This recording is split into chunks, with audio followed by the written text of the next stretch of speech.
Você se considera um dos maiores presidentes da história do Flamengo? Como é que é o nome do presidente da Fla Churrasco? Presidente Fla Churrasco. Não dá o nome dele. Não, presidente, obrigado pela pergunta, né? De presidente Obrigado a presidente. né? Eu acho que apesar de você ter gasto R$10 aí, eu acho que eu não sou a pessoa mais indicada para isso. Né? Essa coisa, não, você se considera, né, o maior, um dos melhores e tal. Isso aí, quem tem que avaliar são os outros. Né? O que eu posso garantir aí pro presidente Fla Churrasco é que eu dei tudo de mim, né? Passei 6 anos lá, me dedicando totalmente, fiz o melhor que eu pude. Se eu não conseguir mais, né? Não foi por falta de esforço, não foi por falta de dedicação. E agora quem tem que me avaliar são os outros, né? Então agora voltei para arquibancada e, né? Aí eu posso querer avaliar os outros também, mas até o fato de ser ex-presidente acho que não é muito adequado. É isso, mas porque tem essa situação exatamente pela mudança, né? Não, tá lá no Panteão. Eu também não sei se eu vou, porque existiram outros presidentes em outras fases, mas com certeza o lugar do Bandeira tá ali. Quando tiverem os livros, o capítulo de Revolução no Flamengo, a Revolução de 2012, vai estar o capítulo com o presidente Bandeira de Mello, que entrou com o pessoal da Chapa Azul e tocou um projeto que ninguém imaginava, né? Porque uma coisa é você apresentar um plano. Ó, temos um plano aqui, vamos salvar o Flamengo. Vocês, rubro-negros, que estavam ali rubro-negros ilustres, se juntaram e tal. Ó, o Flamengo precisa de ajuda, vamos ajudar. Ó, esse aqui é o plano. Ok, plano aqui, pessoas gabaritadas e tudo mais. Monta uma chapa, entra, consegue entrar. Então vamos desenvolver. Mas e aí, vai rolar? Pode não rolar. Futebol é muito complexo, mas aconteceu, então um mérito maior ainda, porque aconteceu, conseguiram tirar do papel e realizar. E pra gente começar a passar por esse processo, a gente teve alguns jogadores aqui que, enfim, eu na época era setorista do Flamengo, tive muito contato. Felipe Goleiro, né, que veio ali naquele período. O David, né, também atacante, já esteve aqui com a gente. Já teve mais gente por aqui, cara. Diego Maurício recentemente. David já tinha saído quando eu cheguei. Então, exatamente. Só que o que disse pra gente o David foi o seguinte: no momento em que você assume a presidência do Flamengo, o Flamengo já devia salários a alguns jogadores e tal. E ele falou, cara, o Bandeira foi muito legal comigo, porque ele chegou e falou assim, olha só, não tenho dinheiro pra te pagar agora, mas você... mas eu vou te pagar. Acho que entra na justiça que daqui a pouco eu vou te pagar tudo que o Flamengo te deve. Queria que você falasse um pouco sobre esse cenário, e era isso, com os figurões, tinha Wagner Love, David, uma galera que saiu nesse processo, né? Não, o Flamengo devia a todo mundo, né? O Flamengo devia 3, 4 meses de salário, tava com... Né, tinha casos de apropriação indébita, né?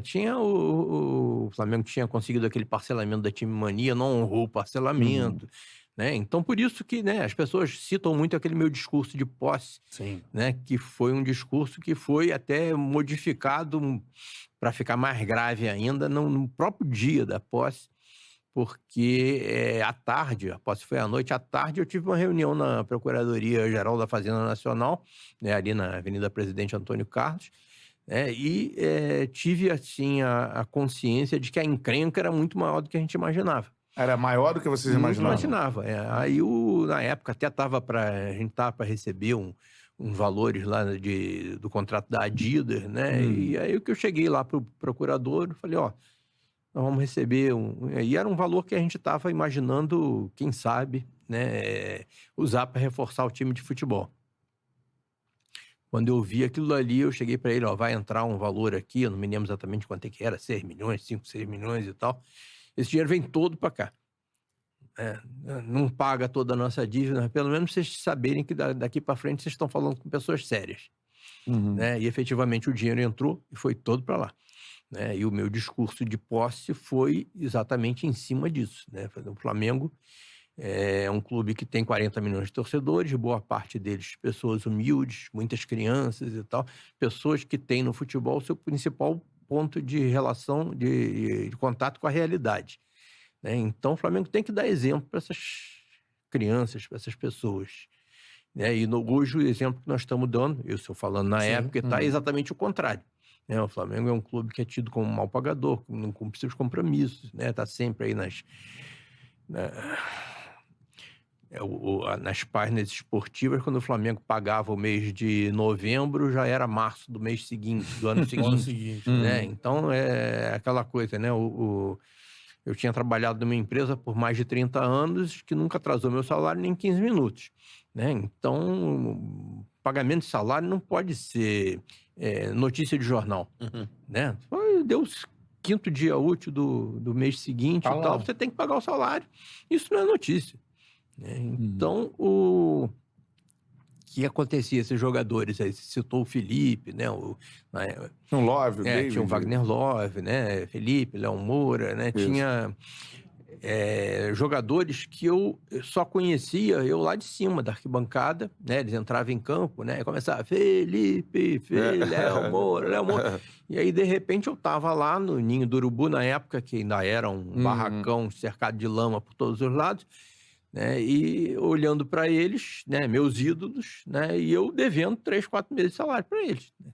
Caraca. Né? Aí o que eu falei para eles, tô aqui morrendo de vergonha de estar aqui na frente de vocês e tal, o clube está devendo esse 3, 4 meses de salário para vocês. Vocês podem ter certeza que isso vai acabar.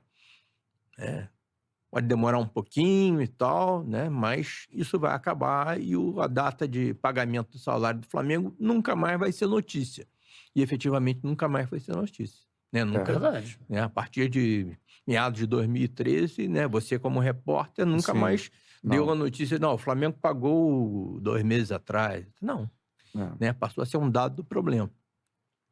E os passivos que a gente tinha, né? Com atletas, né? Com o David, com o Ronaldinho Gaúcho, com o Romário, com vários treinadores, né? Todos eles, né? A gente teve que compor. Romário, hein? É aquela coisa. Romário, hein? Então, o Romário. 95 a 97 no Flamengo. O Romário, o Flamengo tinha um acordo com ele que se ele pagasse, o Flamengo atrasasse mais do que 90 dias o pagamento, o acordo vencia, toda a dívida aumentava. Então, ao longo do tempo, essa dívida foi aumentando. Foi ótimo para o Romário. Sim. Né?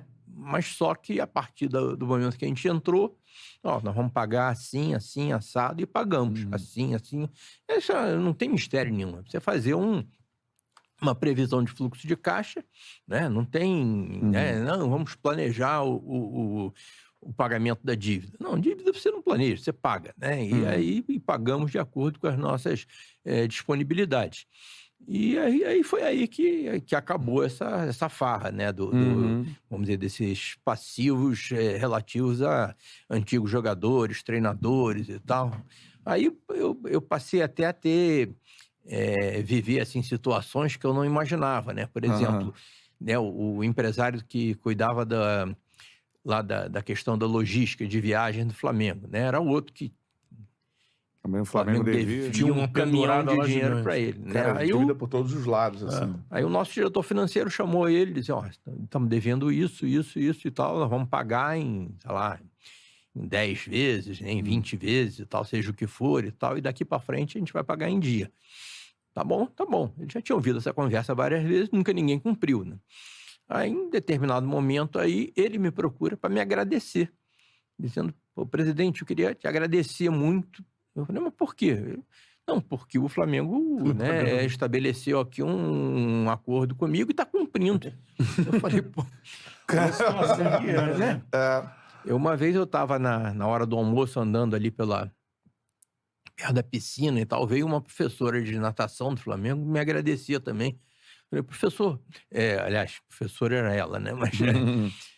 presidente, eu queria agradecer muito porque eu e meu marido estamos comprando aqui um imóvel e tal, nossa casa própria, e estamos usando o fundo de garantia, e aí o banco foi lá checar o nosso fundo de garantia e está lá tudo depositado.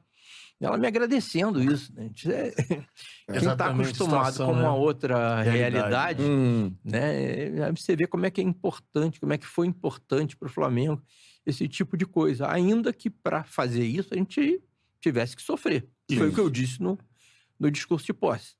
Nós vamos sofrer aqui algum tempo e tal, vamos sacrificar os nossos objetivos na área esportiva, na área social, para recuperar a credibilidade e a dignidade do time. E foi isso que aconteceu.